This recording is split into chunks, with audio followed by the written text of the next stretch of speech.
नमस्कार, आपण पाहता एसबीएन मराठी। मी आहे आपल्या सोबत वैष्णवी भस्मे।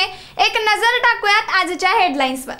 हेडलाईन प्रायोजक लक्ष्मीनारायण सुपर स्पेशालिटी हॉस्पिटल। सर्व अत्याधुनिक सुविधा, 24 तास अत्यावश्यक सेवा। इथं आहे सुसज्ज अद्ययावत ICU, medical path lab, 2D echo आणि डायलिसिसची सुविधा। महाराष्ट्राच्या महानिकालाला उरले काही तास। शिवसेना आमदार अपात्रता प्रकरणी उद्या दुपारी 4 वाजता निकाल। राहुल नार्वेकर आणि एकनाथ शिंदे यांची निकालापूर्वी भेट। उद्धव ठाकरेंचा आक्षेप, थेट सर्वोच्च न्यायालयात धाव। सांगलीत पूर्व वैमनस्यातून एकाचा धारदार शस्त्राने खून, एका संशयितासह अल्पवयीन मुलास घेतलं ताब्यात। पंतप्रधान नरेंद्र मोदी यांनी राजकारणातून बाहेर जावं अशी म्हणायची हिंमत अजित पवार यांच्यामध्ये आहे का?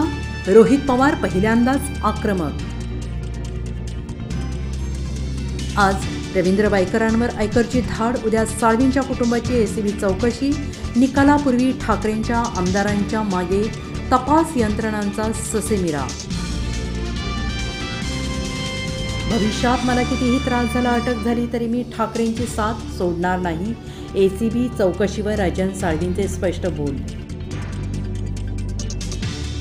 पुन्हा बघतो मराठेही बरंच काम हातात घेतील। अजित पवार यांचे ज्ञान सगळ्या महाराष्ट्राला माहीत आहे, आम्हाला तुमच्या ज्ञानाची गरज नाही। मनोज जरांगेंचा अजित पवारांना थेट इशारा।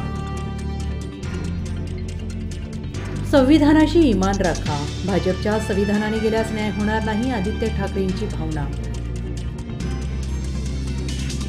काँग्रेस नेते सुनील केदार यांना मोठा दिलासा। नागपूर जिल्हा बँक घोटाळा प्रकरणात शिक्षेला स्थगिती, हायकोर्टाकडून जामीन मंजूर। डॉक्टरांना आता कॅपिटल अक्षरात प्रिस्क्रिप्शन लिहावी लागणार, झिगझॅग लिहिणं बंद, हायकोर्टाचा इशारा। हेडलाईन प्रायोजक लक्ष्मीनारायण सुपर स्पेशालिटी हॉस्पिटल। सर्व अत्याधुनिक सुविधा, 24 तास अत्यावश्यक सेवा। इथं आहे सुसज्ज अद्ययावत ICU, medical path lab, 2D echo आणि डायलिसिसची सुविधा।